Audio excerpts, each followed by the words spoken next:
Pernah nggak kamu sudah menjelaskan dengan tenang, pakai bukti, pakai logika, tapi lawan bicaramu tetap merasa dirinya paling benar? Masalahnya bukan karena argumenmu lemah. Masalahnya mereka tidak datang untuk mencari kebenaran. Mereka datang untuk memenangkan perdebatan. Kalau seseorang sudah menutup pikirannya, untuk apa terus menghabiskan energimu meyakinkannya? Dalam psikologi, ketika seseorang sudah terlalu terikat pada keyakinannya, fakta seringkali tidak cukup untuk mengubah pikirannya. Justru, ia bisa semakin keras mempertahankan pendapatnya. Karena itu, tidak semua perdebatan layak untuk dilanjutkan. Orang yang benar-benar cerdas tahu kapan harus berbicara dan kapan harus berhenti. Sebab menjaga ketenangan pikiran jauh lebih berharga daripada memenangkan perdebatan yang sejak awal tidak pernah terbuka pada kebenaran.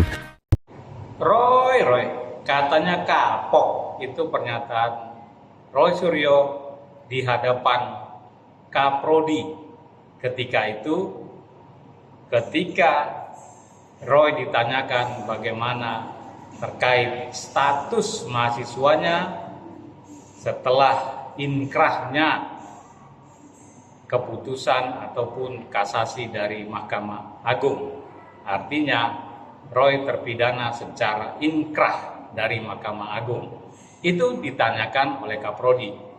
Ini kami peroleh pernyataan itu dari Direktur Pascasarjana Universitas Negeri Jakarta ketika kami beraudiensi dengan pihak rektorat yang Direktur Pascasarjana ada di sana. Dan itu pernyataan pada saat audiensi yang kami tuliskan atau rekam dalam sebuah audiensi itu di dalam notulen yang berupa rekaman suara. Ini semua nanti akan ada akan kami berikan kepada pihak yang berwajib ya, ataupun ke pengadilan atau apa ya, karena kami tidak akan mempublikasikannya seluruhnya kepada khalayak ya, nggak boleh seluruhnya. Nah, namun uniknya Roy mengatakan sudah kapok ya, tapi kita lihat saja sampai sekarang tidak kapok-kapoknya, sepertinya ya, bukan kami seperti itu, tidak kapok-kapoknya. Dalam salah satu ya podcastnya lah ya, dia mengatakan ya kami itu berbagai macam lah ya, berbagai macam, dan itulah yang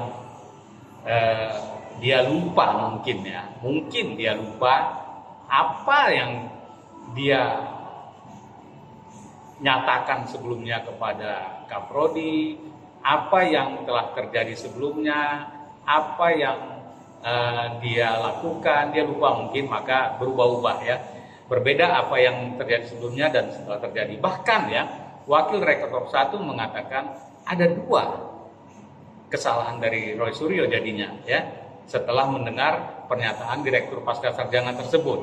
Yang pertama adalah melanggar peraturan rektor ya nomor 5 tahun 2022 yang seharusnya Roy Suryo ini drop out sebagai mahasiswa UNJ atau gugur dikarenakan telah melanggar peraturan tersebut sebab sudah inkrahnya putusan Mahkamah Agung terkait pidana Roy Suryo ya. Yang kedua, katanya kapok tetapi masih buat rame-rame lagi ya di masyarakat ya, sehingga membuat keramaian lah.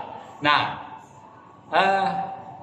apa sebenarnya yang terjadi dengan Roy Suryo ini ketika ada di sana, siapa ya YouTuber lain, saya lupa namanya, Farhan atau Farlok gitu ya, dengan pengacaranya Bang Gofur dan Roy ya. Nah, ini tidak disadari sebetulnya apa yang terjadi sebelumnya itu, apakah lupa atau tidak kami tidak tahu itu ya. Yang pasti ada perbedaan. Bagaimana itu semuanya, kita simak apa yang disampaikan Bang Bill Offside ya, atau Taufik Bil Faki dalam sebuah reaksinya terhadap apa yang dilakukan Roy dalam podcastnya bersama tadi 2 orang yang lain itu tadi ya. Kita saksikan, simak, dan jangan lupa kalau mau lengkapnya silakan berselancar melihat kanal Bang Bill ataupun Bang Bill Offside atau Bang Bill Reaction ya. Silakan lihat lebih lengkapnya, dan inilah cuplikan apa yang disampaikan Bang Bill. Roy Suryo tidak berani lagi mengatakan ijazah Jokowi palsu di Rakyat Bersuara. Apakah Mas Roy menyajikan ini mau mengatakan ijazah Pak Jokowi palsu? Yang jelas tidak bisa orang tuh hanya menunjukkan ijazah saja, rekam jejaknya Pertanyaannya dijawab Mas Roy. Apakah Mas Roy tadi menyampaikan informasi-informasi yang tadi disampaikan, ijazah, dokumen-dokumen pendukung dan sebagainya? Apakah Mas Roy mau mengatakan ijazah Pak Jokowi palsu? Yang jelas ijazahnya tidak bisa terbit kalau dokumen-dokumennya Bukan tidak itu, benar. Mas Roy. Yang jelas skripsinya palsu. Udah, skripsi palsu itu tidak ada ijazah Karena asli. prosesnya janggal, Mas Roy. Yang kami adukan kan adalah dugaan katanya Pak Jokowi ijazahnya menurut Mas Roy ijazahnya palsu. Saya tanya apakah yang Mas Roy sampaikan tadi ijazah-ijazah, dokumen-dokumen ini apa nih Registrasi ulang. Ya. Dasar jadi sebagai berita koran ini menyatakan ijazah Pak Jokowi palsu. Saya tidak akan menjawab pertanyaan yang tidak mengerti konteks. Kok tidak Udah, mengerti? itu aja udah. Memelesetkan konteks nggak perlu Karena dijawab. yang Pernah ya, Sumbu pun sudah menjadi pejabat publik selama 10 tahun, tidak pernah mengakui lulusan UGM, tidak pernah datang ke UGM, dan tidak pernah diundang oleh UGM. Itu adalah sebuah ketidaklaziman pada kampus kami UGM. Karena kampus UGM, kampus saya, itu sangat bangga dengan lulusan-lulusannya yang berhasil atau dianggap berhasil. Presiden Joko Widodo Selasa pagi menghadiri Dies Natalis Universitas Gadjah Mada di Yogyakarta. Di hadapan ribuan hadirin, Jokowi mengaku kehadirannya ini menggugah kenangannya saat kuliah di UGM.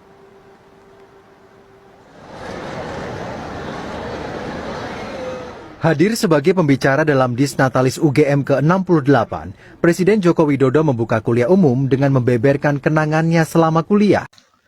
Sekelas pakar S3 lulusan UGM seperti Tifa, ini penalarannya cetek banget. Dia mudah sekali menyimpulkan bahwa Pak Jokowi itu bukan lulusan UGM karena tidak pernah diundang, nggak pernah datang ke UGM. Rupanya orang ini seperti katak dalam tempurung. Selama menjabat presiden, beberapa kali Pak Jokowi diundang ke UGM. Dan terlebih lagi, Pak Jokowi itu kan banyak urusan selama jadi presiden. Jelas narasinya orang bodoh kelihatan sekali di sini. Mudah menyimpulkan kalau nggak datang ke UGM bukan alumni UGM. Sudah dijelaskan, UGM itu menyatakan asli. Dan kalaupun ijazahnya itu nggak asli Pak Jokowi, pasti UGM itu yang bergerak duluan menuntut Pak Jokowi. Bukan kalian kunyuk-kunyuk ini jelas kebalik. Yang mengeluarkan itu UGM, harusnya yang menuntut itu juga UGM, bukan kalian. Coba punya otak dipakai sedikit, Tifa. Salam marah. Episode kali inilah episode di mana Mosato memenuhi janji kemarin bahwa Mosato akan membongkar buku yang ditulis oleh Roy Suryo, yaitu buku Jokowi White Paper, khusus di partnya Roy Suryo ya teman-teman. Ini bukunya ya, sangat jelas Jokowi White Paper. Mosato sudah ya mengambil datanya dari dalam buku ini, 49 halaman ini teman-teman. Mosato sudah foto semua, kemudian dibuat dalam bentuk PDF. Oke. Tidak perlu berlama-lama, mari kita bongkar tuntas tulisan yang katanya seorang pakar telematika, yaitu Roy Suryo. Seperti apa kepakarannya, seperti apa keilmuan dia yang dia tuangkan di dalam buku Jokowi White Paper yang berjumlah 49 halaman khusus untuk Roy Suryo. Oke, sebenarnya teman-teman, saya juga sudah mendapatkan informasi mengenai apa yang dituliskan oleh Dr. Tifa tentang neuropolitika dan krisis legitimasi, pokoknya neuroscience lah. Dan terkait ini ya, kemudian terkait juga yang namanya FACS ya, yang dalam sebuah kajian teoritisnya Tifa tentang Facial Action Coding System ya, FACS yang kemarin dia tampilkan di sidang CLS, teman-teman. Saya sudah mendapatkan sumbernya, bahkan saya sudah mendapatkan jurnalnya. Dan peruntukan ini tidak tepat sasar, teman-teman. Tidak tepat sasar. Kenapa? Kalian nantikan di episode berikutnya. Saya akan bongkar apa yang ditulis oleh Dr. Tifa. Dr. Tifa ya, katakan Dr. Tifa. Ya, Tifa lah, itu ya. Mengenai FACS-nya ini ya. Facial Action Coding System. Ini ilmu, teman-teman. Ilmu jangan sampai salah untuk diterapkan. Ini, teman-teman, semalam Mosato membahas dengan seorang ilmuwan, seorang pakar, ya. sedikit menguliti bukunya Tifa ini dan juga yang ditulis oleh Roy Suryo. Ternyata menarik sekali teman-teman. Banyak sekali yang perlu kita luruskan. Oke, kita langsung to the point. Silakan pasang mata teman-teman. 49 halaman akan Mosato tampilkan di layar. Kemudian teman-teman yang menginginkan file PDF-nya, silakan download di kolom deskripsi. Nah teman-teman, di hadapan layar teman-teman sudah ada disclaimer ya. Disclaimer ini paling awal tentang buku Jokowi White Paper ya. Disusun untuk tujuan akademik, ilmiah, dan pendidikan publik. Seluruh analisis data dan narasi yang termuat di dalamnya disajikan berdasarkan penelitian independen, telaah multidisipliner, serta sumber-sumber terbuka yang dapat diverifikasi. Sumber-sumber terbuka yang dapat diverifikasi. Luar biasa ya. Di bawah ada undang-undangnya. Terus kemudian ya, mengenai disclaimer saya skip aja dulu. Kita langsung ke daftar isi. Ingat loh, ini khusus untuk tulisannya Roy Suryo. Ya, 49 halaman sesuai janji Mosato kemarin. Oke, dan daftar isi. Pertama, dimulai dari seminar balik ke novel dan film. Yang kemudian bab 2, hak konstitusional rakyat dan hak asasi manusia. Yang ketiga, kasus hukum sebelumnya soal ijazah palsu. Yang keempat, antara pelaporan TPUA versus Jokowi beserta para termulnya. Roy, tulisan Anda ini ya. Ini judulnya itu, pokoknya gitulah. SPOK ya, kalimat tata kalimat gramatikanya itu kurang jelas, tidak konsisten ya.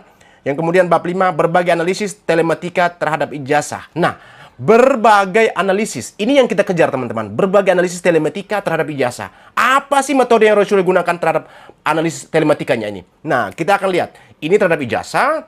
Kemudian yang berikutnya, berbagai analisis telematika terhadap skripsi.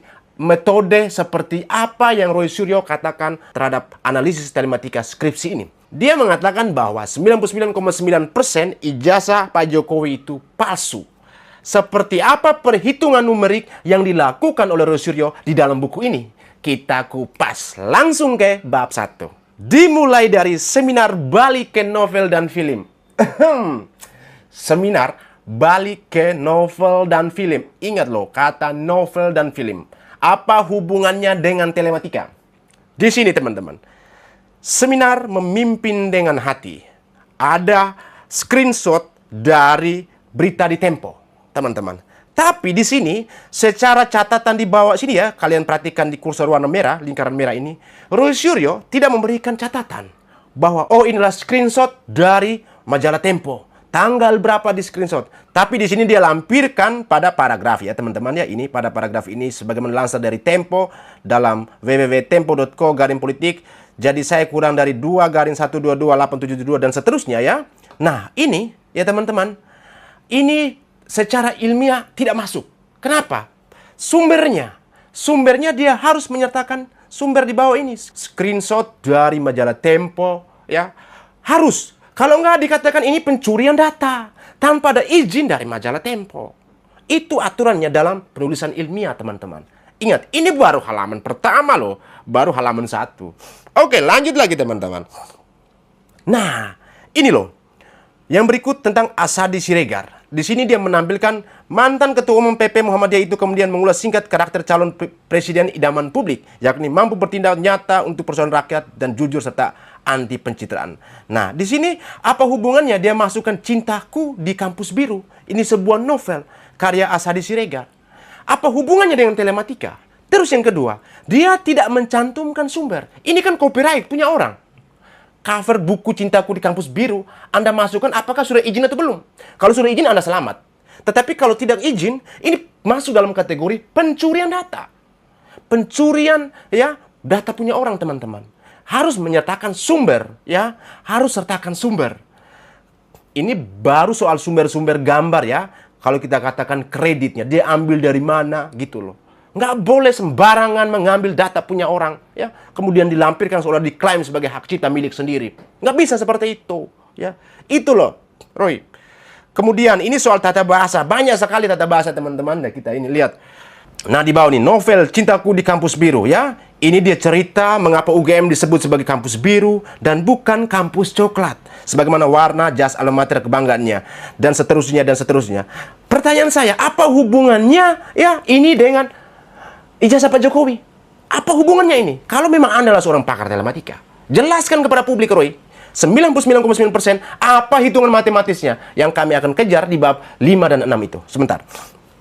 Di sini teman-teman, karena pada tahun 1974 Asadi Siregar atau yang populer disapa dengan sebutan, ini tata secara kalimatnya, disapa dengan sebutan Bang Adi, seorang dosen publisistik, kini Departemen Komunikasi, Fakultas Ilmu Sosial dan Politik, Visipol, UGM, menulis novel legendaris berjudul Cintaku di Kampus Biru. Berkisah tentang Anton Rory Pandey, mahasiswa FAK Psikologi. Coba lihat, ini cara tulisan FAK Psikologi. Apa nih tulisannya ini nih? Hei, Anda ini seorang ilmuwan atau apa? Hah? Ini tulisannya amburadul ini tidak memenuhi kriteria sebagai seorang ilmiah. Ya. Penulis kriteria seorang ilmuwan maksud saya. Penulis dalam hal menulis ini ya tidak memenuhi kriteria kelihatannya. Tata bahasanya ini. Saya membaca kemarin malam itu, aduh saya agak tertawa teman-teman ya. Agak ya, mau tertawa sepenuhnya juga kasihan Roy ya. Di sini film Cintaku di Kampus Biru, apa relevansinya ya? Kemudian di bawah juga dia masih menyertakan ini ya. Soal gambar ini nih, dia tidak menyertakan sumbernya. Ingat loh, sumber apa ini diizin nggak sama penulisnya ya? Diizin nggak sama pemilik buku ini?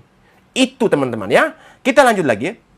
Ini soal tidak ada relevansinya. Kenapa saya tidak ingin membahas lebih lanjut ini? Karena ini tidak relevannya. Ironi Kampus Biru menolak Ayah. Hubungannya apa? Apakah UGM menolak Pak Jokowi? Tidak, ya. Lalu dia mengatakan sebuah ironi. Ironi di sini apa hubungannya? Ya.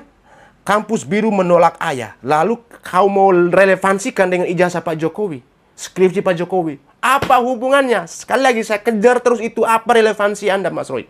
Apakah ini bisa bertanggungjawabkan di pengadilan? Enggak, disampahkan atau dikesampingkan ini, teman-teman ya. Kemudian kita lanjut. Hak konstitusional rakyat dan hak asasi manusia. Ini halaman 6 ya. Di sini ya ada tampilan ijazah ya, di mana ini adalah ijazah Pak mantan wakil presiden kita ya, yang ada di Belanda kalau nggak salah ini ya. Nah, sumbernya pun dia nggak lampirkan. Dari mana dia ambil data ini? Jelaskan dari mana Anda ambil data ini, Rosuryo. Kenapa tidak melampirkan kredit, hak cipta atau pemilik, sumbernya? Kenapa tidak Anda lampirkan? Kalau Anda tidak melakukan klarifikasi, ya harus menjelaskan di bawah. Kalau di koran kan teman-teman tahu ya, di koran itu ada kredit, di foto jurnalis bla bla bla, di tanggal berapa. Sama seperti ini juga. Anda harus lampirkan kalau itu bukan data atau karya Anda. Ngerti itu. Berikut lagi ini ya, ini tentang ijazahnya Pak Soeharto ya. Kemudian kebanggaan terhadap ijazah pemimpin negara. Oke lah, itu berbeda kasusnya ya. Anda tidak bisa samakan ijazah Pak Jokowi dengan ijazah Pak Soeharto. Nggak bisa disamakan. Nggak bisa disamakan, Mas Roy. Kasusnya berbeda. Kalian juga bilang, oh sama di ijazah Pak Arsul Sani. Beda. Pak Arsul Sani tidak ada masalah politik. Ya, sekali lagi, tidak ada masalah perpolitikan. Tapi Pak Jokowi ada masalah orang yang punya konflik interest. Ingat itu loh. Makanya digoreng-goreng. Tapi terhadap Pak Soeharto, apakah bermasalah? Enggak. Enggak bermasalah. Tapi ketika Pak Jokowi sudah pernah menunjukkan ijazah, apakah selesai? Enggak.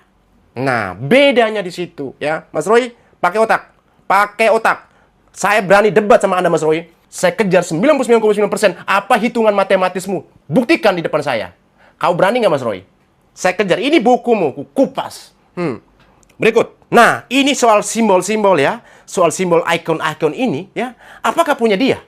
Dari Trias Politika ke Tetras Politika. Coba.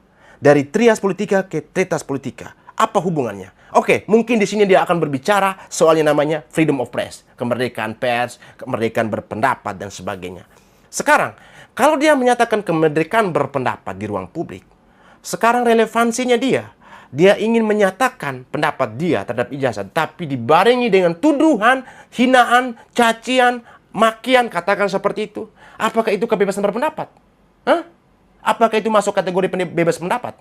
Tidak sama sekali.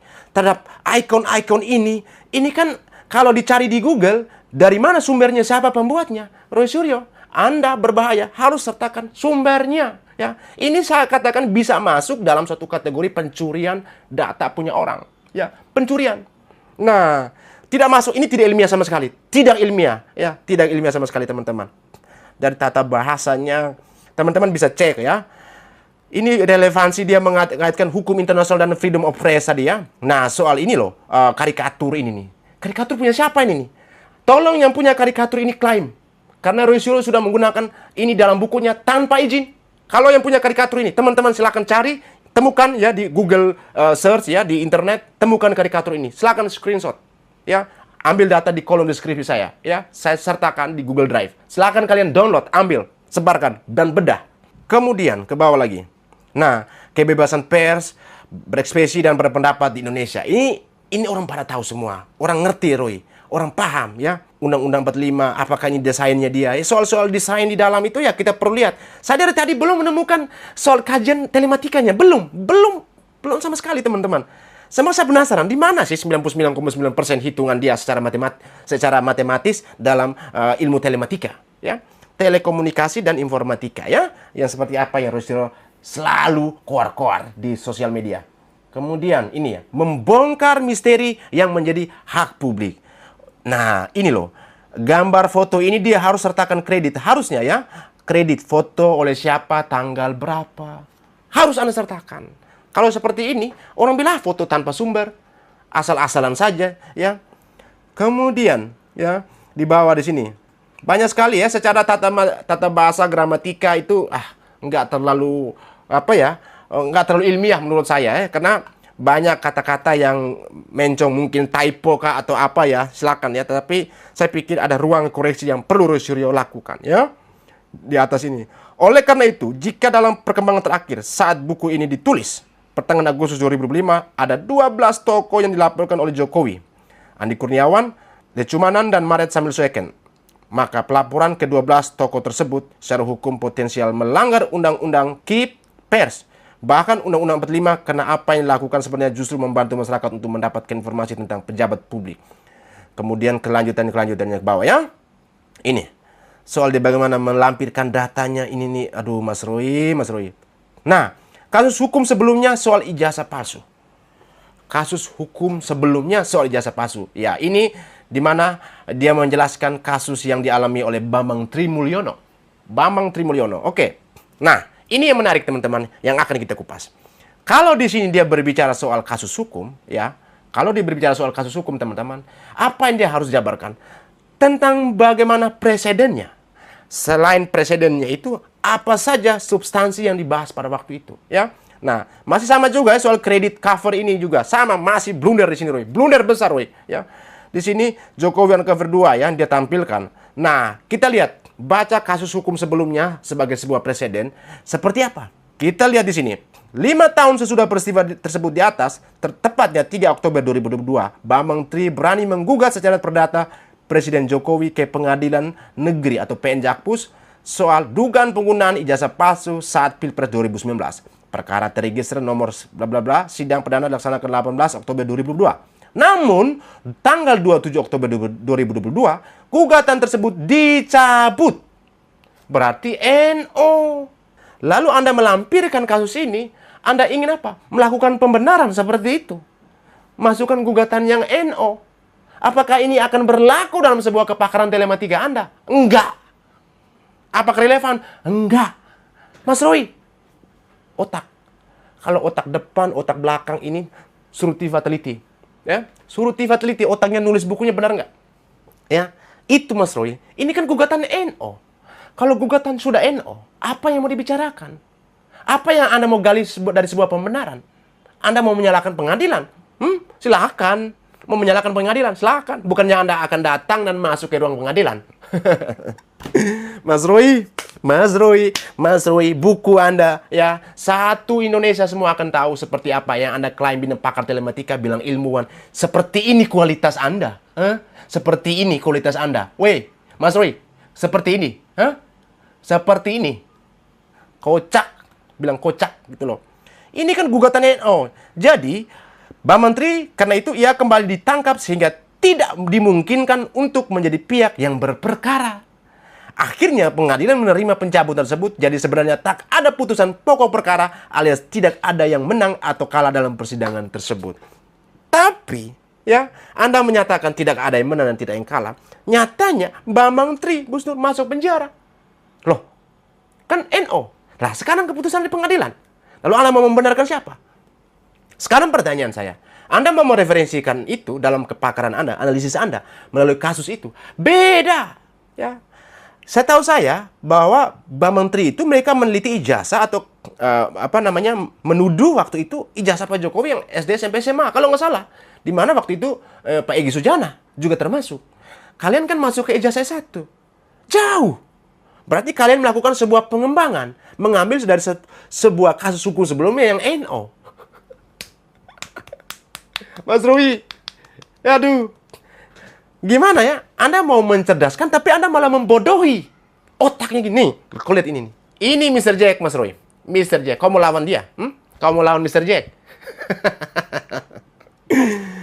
Aduh, kau bikin rusak semua perilmuan-perilmuan nih, Roy.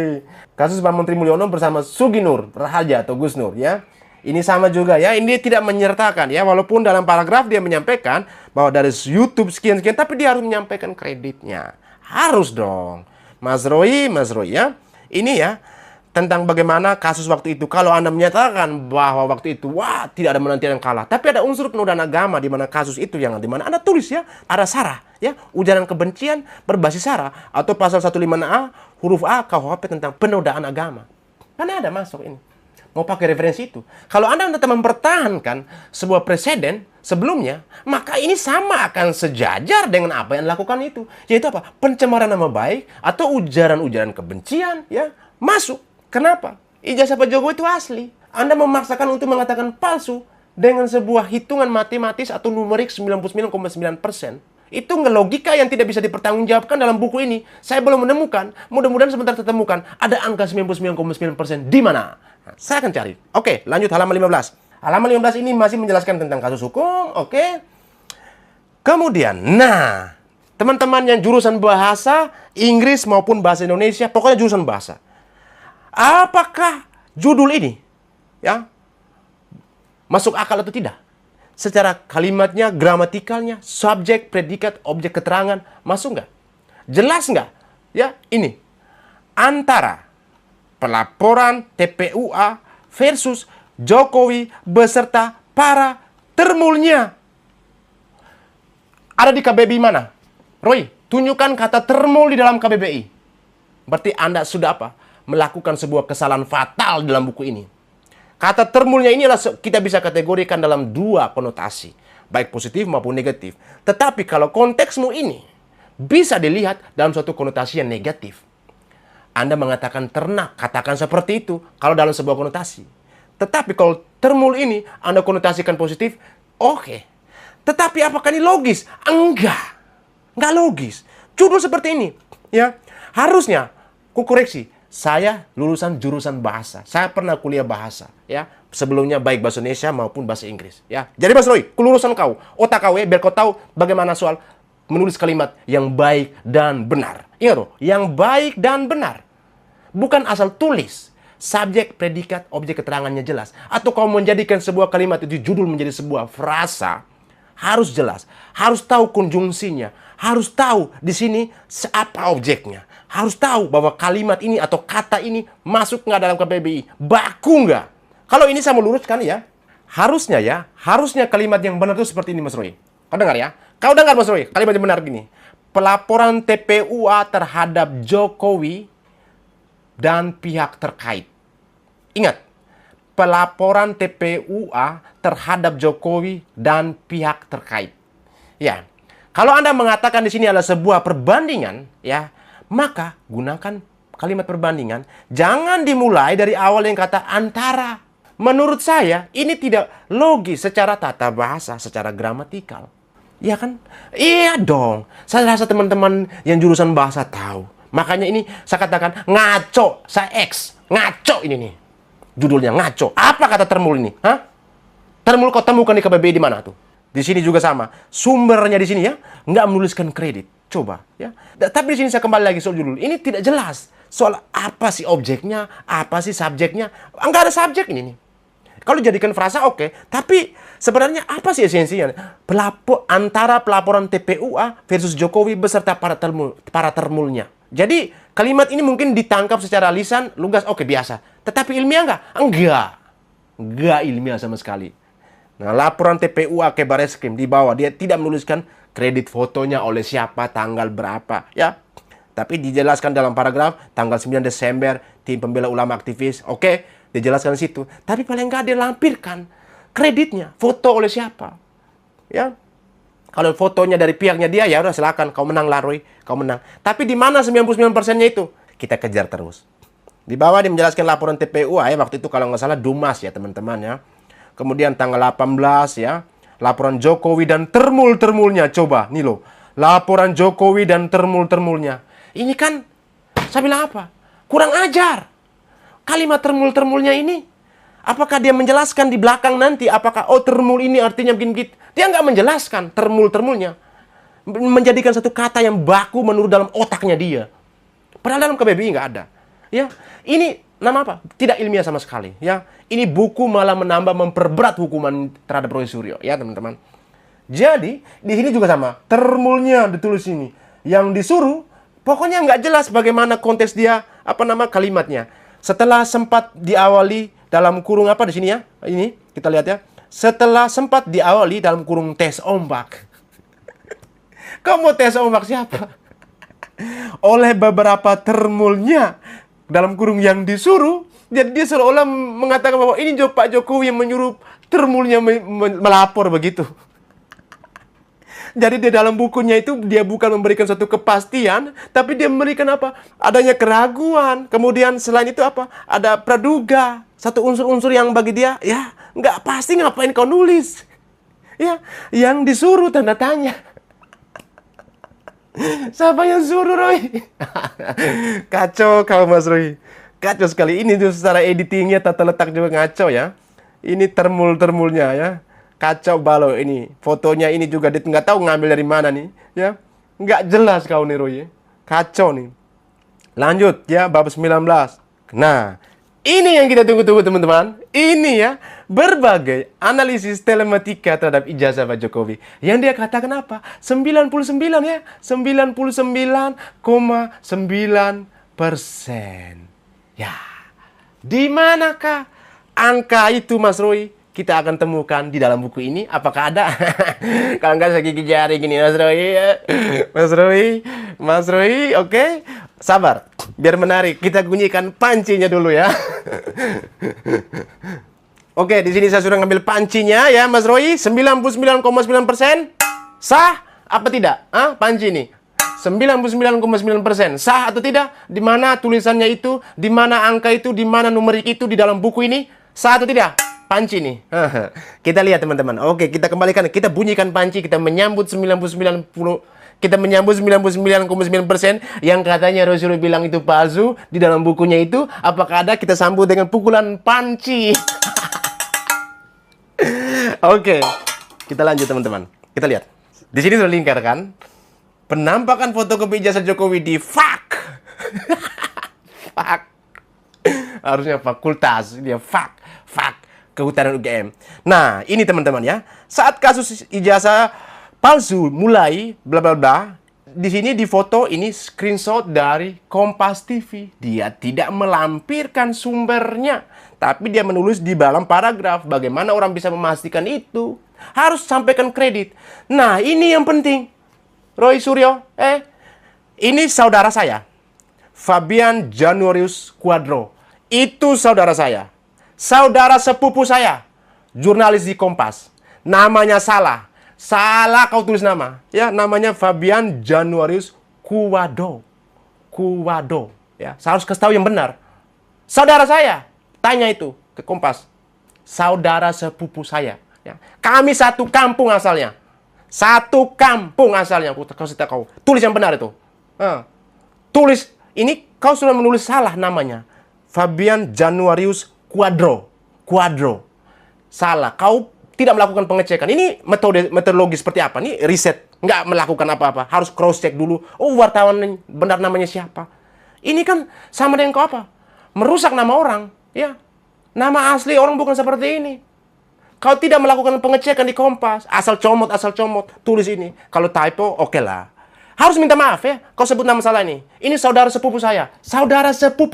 Satu kampung. Kau bikin malu-malu. Tapi amanlah. Kami maafkan kau soal nama ini ya. Ini bisa kita perkarakan di kasus yang berbeda. Tapi soal nama saya luruskan. Ya, nama Fabian Januarius Quadro. Itu yang benar. Kami satu asal dan beliau adalah saudara sepupu saya, teman-teman ya.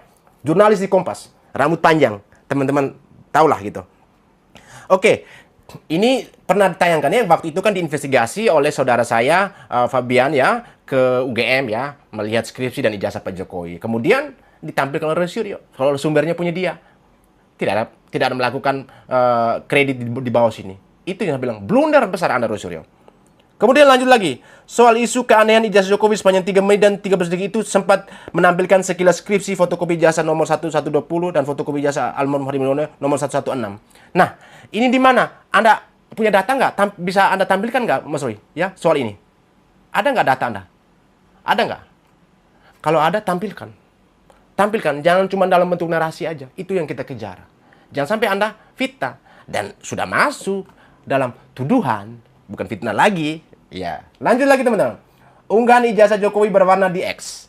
DX, ya. Harusnya di sini aplikasi X. DX. Kurang lengkap kalimat Mas Roy, ya. Di mana diupload oleh Mas Dian Sandi, ya. Sama juga di sini dia tidak melampirkan kredit di bawah, ya, teman-teman sudah tahu. Nah, ini yang dia pertahankan. ELA, Error Level Analysis. Apakah mendapatkan angka 99,9%? Hah? Apakah ada, Mas Roy? Kita bunyikan sekali lagi panci. Semoga ada. Kalau nggak ada, panci ini, ya, kita siap bunyikan untuk Anda, Mas Roy. Lanjut lagi teman-teman, kita lihat error level analysis ya. Secara teknis, ya, secara teknis error level analysis atau ELA ini muncul sekitar pertengahan 2000-an. Ini dia menjelaskan soal asal usul. Oke, kita tahulah ELA ini belakangan. Kemudian lanjut lagi di bawah cara kerja ELA-nya. Ini dia menjelaskan secara teoritis. Kita mau cari di mana prakteknya, hitungan numerik dan matematisnya. Kita cari. Kemudian ini secara ELA. Pokoknya suka-suka dia menjelaskan ELA. Kemudian, kok nggak ada nih? Saya cari-cari nggak ada nih. Q sama dengan 95,90,85. Ini apa nih? Level ELA. Oh, oke. Ini sebenarnya saya bisa, teman-teman. Saya bisa melakukan ini, tapi karena saya bukan sebagai pakar atau ahli, tapi ada hal yang saya pahami ini, tapi nanti di episode berikutnya akan kita bandingkan dengan apa yang Roy Suryo lakukan, katakan di dalam bukunya ini ya. Di sini tentang ELA, kemudian ijazah saya Jokowi dan alumnus asli FKT UGM 85 lakukan ELA. Jadi coba tata kalimatnya teman-teman ya. Kalian lihat ini. Subbabnya. Ijazah saya Jokowi dan alumnus asli FKT UGM 1985 dilakukan ELA. Harusnya kalimat yang benar, analisis ELA, ijazah Roy Suryo, Jokowi dan alumni asli Fakultas UGM tahun 1985. Begitu yang benarnya. Ini dilakukan ELA. Ini konstruksi kalimatnya tuh ngaco. Kemudian hasil ELA secara nyata jelas terlihat dalam uji ketiga ijazah ini. Ini hasil ELA. Ini ijazahnya dia ya. Fotokopi juga. Fotokopi juga. Dan dia kan pernah bilang bahwa wah ini apa namanya? Ini sabar. Apa namanya? Legalisir. Dilegalisir tuh harus ada tanggal dan sebagainya. Mau bukti? Apakah ijazah Anda punya tanggal dan itu semua? Nggak ada nih, coba lihat ini. Ini loh. Saya perbesarin teman-teman ya. Ini. Apakah ada tanggal? Nggak ada juga ini, lihat nih. Ini punya Roy Suryo loh. Nggak ada tanggalnya. Dia bilang, kenapa legalisir Pak Jokowi nggak ada tanggal, bulan, tahun? Lah ini punya Anda nggak ada. Ini loh. Coba. Anda mau melakukan penipuan publik? Hah? Mau lakukan penipuan publik? Mas Roy? Hah? Kapan ada tobat Mas Roy? Ini ijazahnya dia. Fotokopi juga. Tapi dia scan. Di bawah, ya dia tampilkan ya soal bagaimana analisis ELA-nya dia. Oh, dengan bentuk seperti ini yang dia scan. Ijazahnya dia. Apakah sampelnya cukup? Enggak. Apakah dia membandingkan ijazah-ijazah lain dilakukan ELA juga? Enggak. Cuma ijazah dia dengan Pak Jokowi. Berarti apa? Ini apa? Terlalu subjektif. Apakah ilmiah? Enggak. Apakah representatif? Enggak. Mas Roy, Anda bukan peneliti. Saya katakan, Anda bukan peneliti yang hebat. Karena apa? Anda harus melakukan uji perbandingan metode random sample ataupun sampel yang banyak. Metode seperti apa penelitian Anda? Soal bagaimana Anda mencari data, nama jurnalis aja salah. Soal bagaimana namanya, soal kredit-kredit itu nggak ada. Kredit nama, sumber, dan sebagainya. Itu persoalannya. Apalagi secara tata bahasa. Ngawur. Kacau balau. Bunyikan panci, teman-teman. Ya, bunyikan panci menyambut bukunya Roy Suryo. Oke, kita lanjut. Di bawah. Nah, ini ijazah Pak Jokowi yang diupload oleh Mas Dian Sandi, dia lakukan analisis ELA. Ya, teman-temannya, ini sudah pernah tampil di Rakyat Bersuara sebelumnya, pernah dibedah oleh mereka soal ELA. Memang ini, ngapain kamu melakukan ELA pada ijazah yang sudah terkompresi, sudah diupload di sosial media, kemudian kalian download lagi, dikompresi lagi, ya. Jadi turun kualitasnya, dipaksa buat ELA. Coba, aduh, kacau dibalaukan, kacau balau jadinya, ya. Tapi dari tadi, ini lihat. Di sini ada kalimat, apalagi setelah diela. Coba, penulisannya kata diela. Ya, harusnya apalagi setelah melakukan error level analysis, katakan seperti itu. Ini kalimatnya diela. Seluruh ijazah Jokowi ini maka hancurlah hasilnya. Coba dia melakukan penekanan ke kata hancur, kemudian strap lah.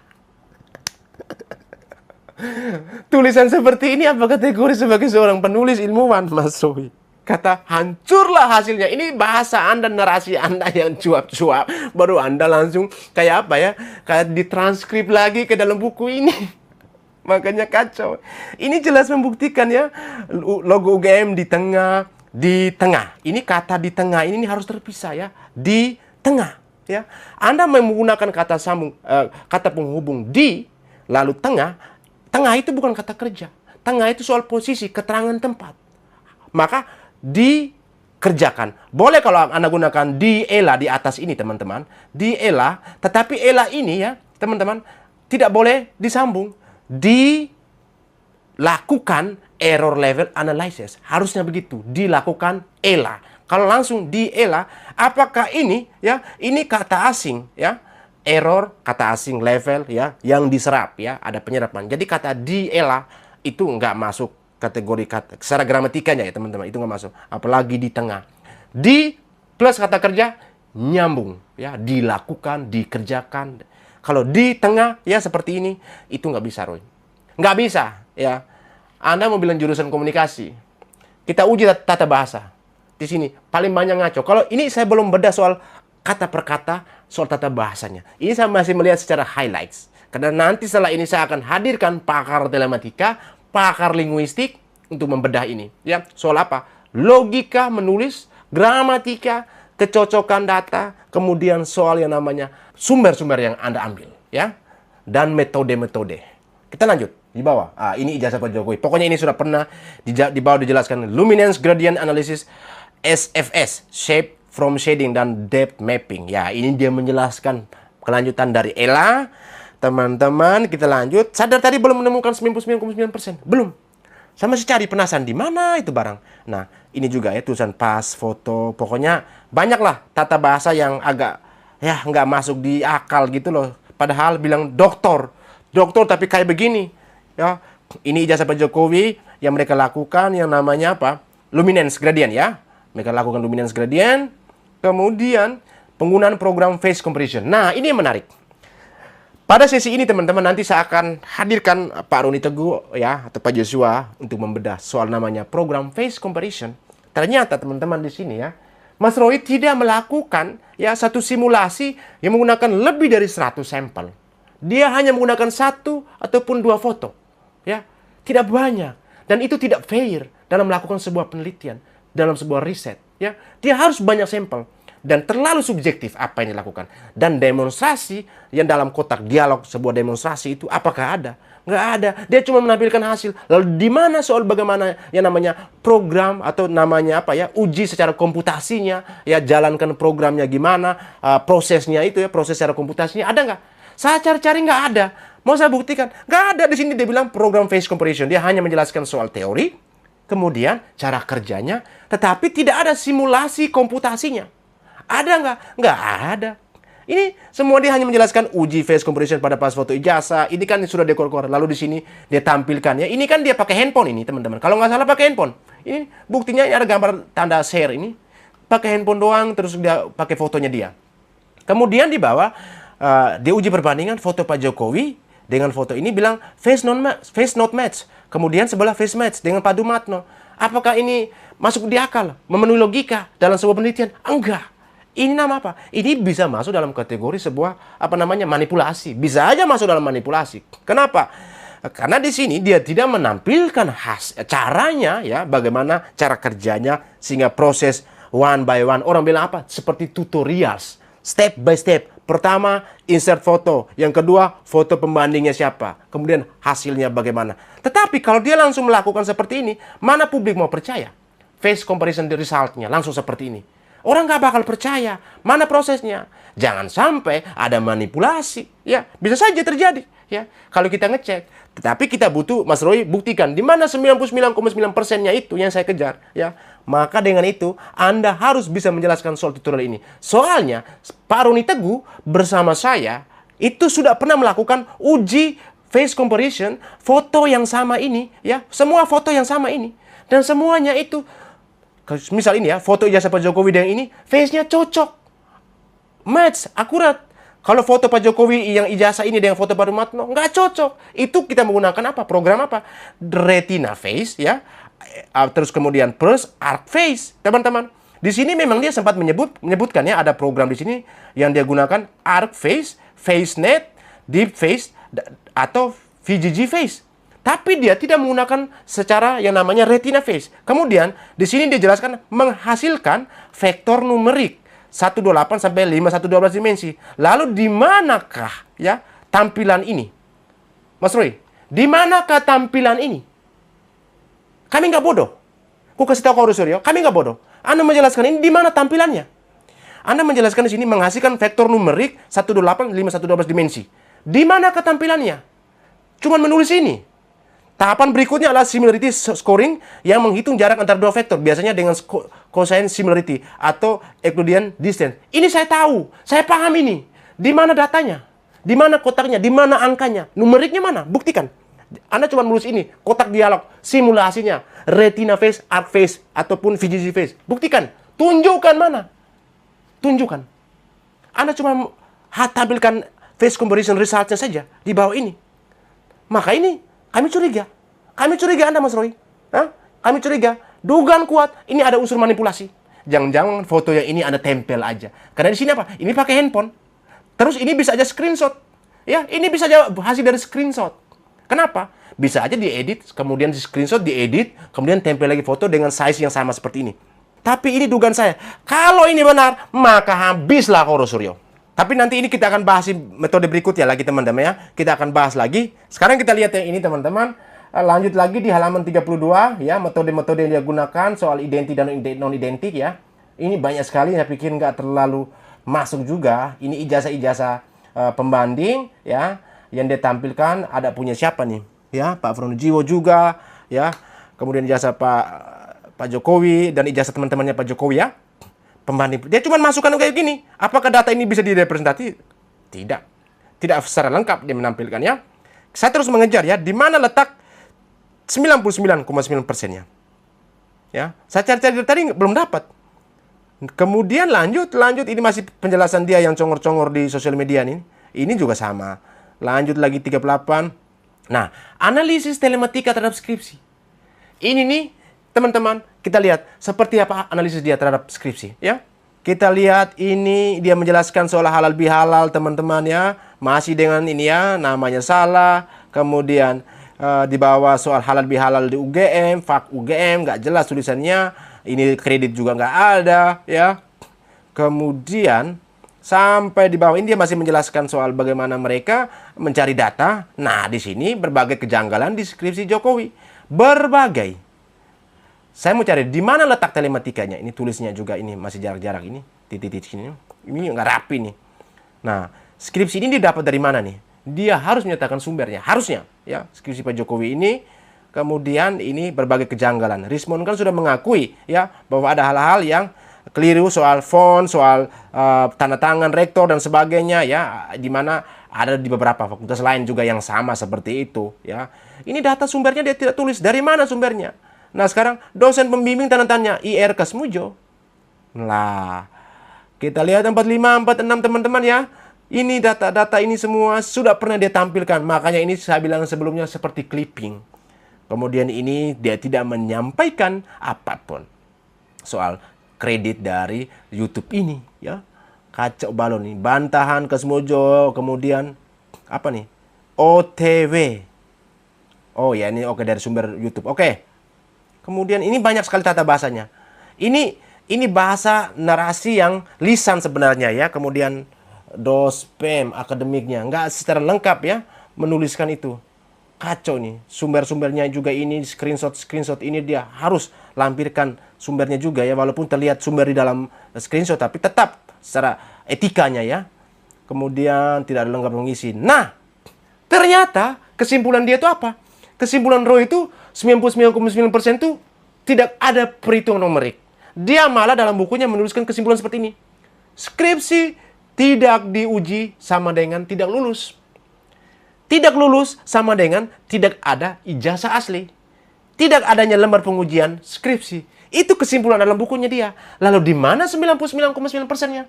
Weh, mana telematikanya? Mana? Mas Roy, kacau Anda. Oke teman-teman, saya pikir begitu saja. Saya tidak ingin mulus panjang. Kita bunyikan panci untuk Roy. Sekali lagi. Tek-tek. Nah. Ikuti terus nanti di episode berikutnya. Kita akan kupas tuntas apa yang ditulis oleh Dr. Tifa. Anda penasaran toh? Saya karena sudah menemukan jurnalnya. Jurnal bukan Dr. Tifa punya ya, punya orang ya. Jurnal punya orang, dia mengutip dari dalam. Adakah kesesuaian soal ilmu yang ditulis neuropolitika itu? Apakah cocok? Teman-teman, jangan bosan-bosan. Ikuti terus Mosato di episode berikutnya. Salam untuk kalian dari Mr. Jack.